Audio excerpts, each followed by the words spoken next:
What is up, guys? Welcome back, or welcome to Running for Views. So today we're going to be talking about avoiding injury in ultra running, but before I get into that, did you know that 94% of you aren't subscribed? Hit that subscribe button, or running won't be the only thing giving you injuries. You get me? Just kidding. Please subscribe. Thank you. Guys, running and injuries basically go hand in hand. You hear about these great runners who run for a season or for a couple years and then drop off the face of the earth because they were injured. And yes, I'm talking to you, Anton Krupichka.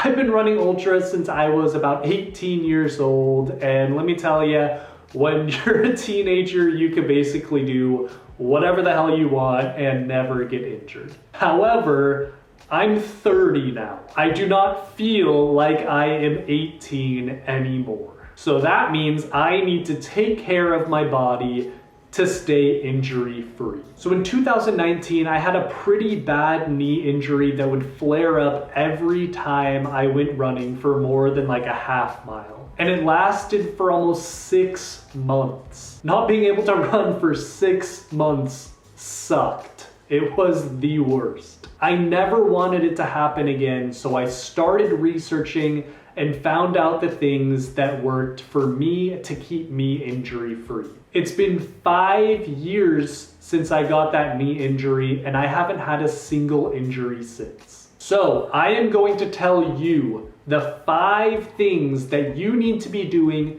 to stay injury free in ultra running. And in my opinion, they're pretty easy to do. Number 1, eat enough and fuel your body. I think that this is a huge part of what helped me stay injury-free for all these years. I threw out the scale years ago and now just focus on what makes my body feel good. I feel like the more you focus on a number on a scale and don't focus on what your body actually needs, then that's almost a surefire way for an injury to start. I'll admit I'm definitely not the skinniest runner around, and it used to make me feel pretty self-conscious. However, now I feel like it's just that extra poundage that I'll need to get me to the finish line of that race and some extra fat to burn. Another thing that I started doing is taking protein powder after every single one of my runs. Rebuilding your muscles after a run is so important, so make sure that you're doing this after every single run that you do. So just be scooping that protein powder. 30 grams of protein after every run will help you a lot to stay injury free. Also, another thing you can try is getting at least 100 grams of protein in per day. This is definitely something that I can do better on. Right now I'm probably getting anywhere from 70 to 100 grams a day, but getting that 100 grams and over per day will really help you stay injury free. Number 2, take rest days. All right, I'll admit it, when I'm not in a racing training block, I'm only running 5 times a week. I'm usually taking Saturdays and Sundays off just to hang out with my wife around the house and really not do anything that's too difficult except for maybe going on a walk. Now, I understand that that might be a bit excessive, taking 2 days off a week, but it's what works for me and makes it so I'm running injury free. I'm still usually getting in about 50 miles a week, so I don't really see the problem with it. And when it comes time to start training and start a racing training block, I'm ready for it, and I'm ready to start ramping up the mileage and adding on 1 more day of training to my week.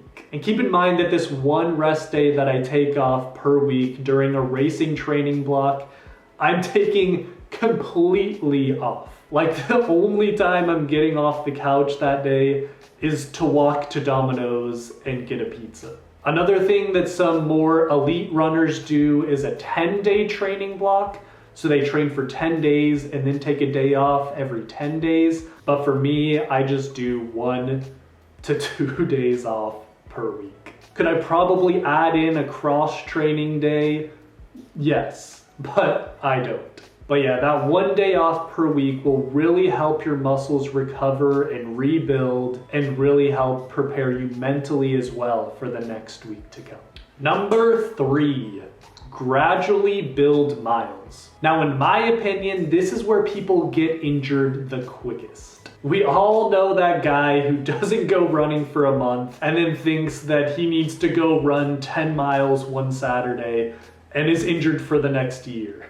So what I do is I try to follow the 1 mile a day rule. So what I do when I haven't ran for a while, like if I was sick or coming back from a vacation, I'll start with just doing 3 miles per day. Then the second week, I'll add 1 mile each day, so I'll be doing 4 miles every day. Then the third week, I'll do 5 miles every day until I eventually get back to my 10 miles a day that I'm comfortable doing. But yeah, just make sure that you're not jumping around in mileage too fast, that you're doing 3 miles one week and 100 the next week. You are going to get injured. Just build miles gradually. Also, just a quick side note, another thing that I do after every run is running drills. So there's plenty of videos on YouTube about what to do before or after runs for drills.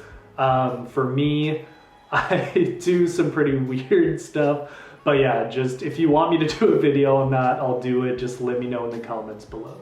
Number 4, what to do when you're feeling an oncoming injury and shoes. So what I do when I start feeling an injury coming on, whether it's being really sore in one spot, or maybe my knees start hurting really bad, or maybe my feet are messed up, I start taking precautions immediately. So for me, my knees are usually the first things to go, which I feel like is a really common thing in ultra running. So what I do first is I just start by cutting mileage in half.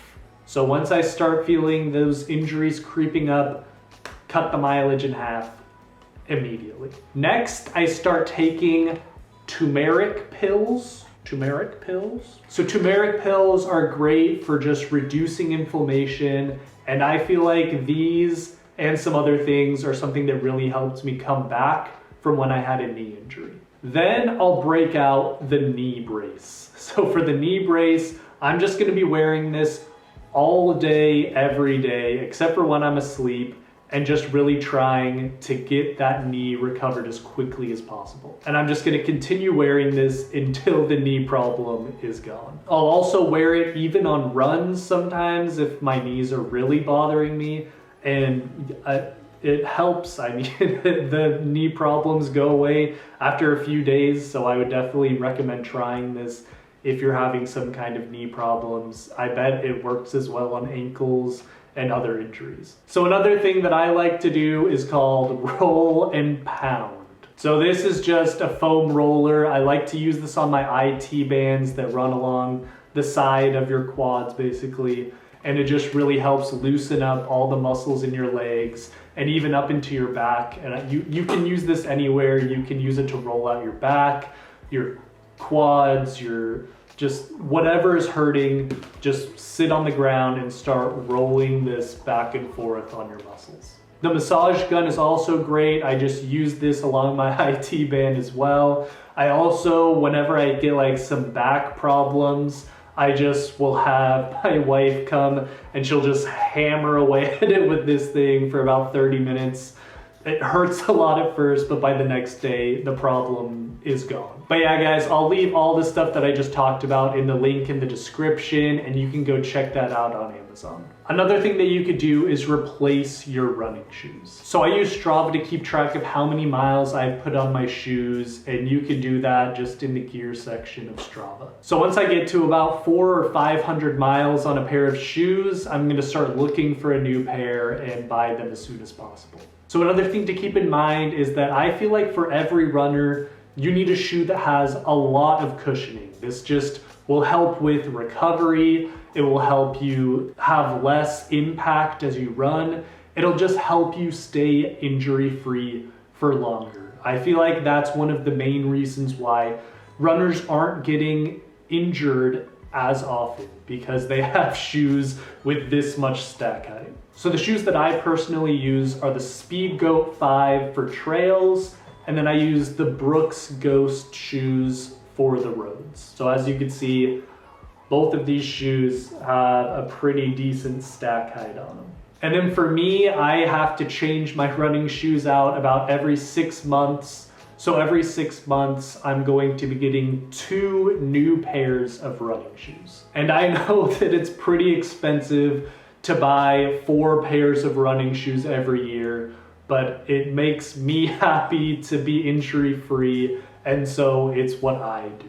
Number 5, don't over race. So I know that ultra running is super fun, but whatever you do, just don't sign up for like 10 races.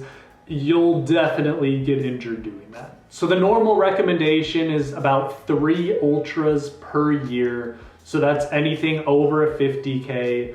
You should only be doing about 3 of those a year. And I personally, if I'm doing a 100-mile race, that is going to be the only ultra that I'm gonna do that whole year. I've talked before about how B races or build-up races just don't work for me. I will push too hard in them, and I will show up to my A goal race already exhausted, and it is not good. But yeah, if you do want to do B races or build-up races, then I would suggest doing them at least 2 months before your race. Because trust me, we all think that we're gonna take it nice and easy on these build-up races, but as soon as we hit that starting line, we are gonna turn into animals and just push ourselves to the brink. But yeah, guys, that wraps up how to avoid injuries in ultra running. Also, if you could think of any that I missed, you could throw those in the comments below. Thank you. As always, thank you so much for watching. If you enjoyed the video, please subscribe. And if you liked the video, smash that like button, because 1 like equals 1 less injury for you. Goodbye.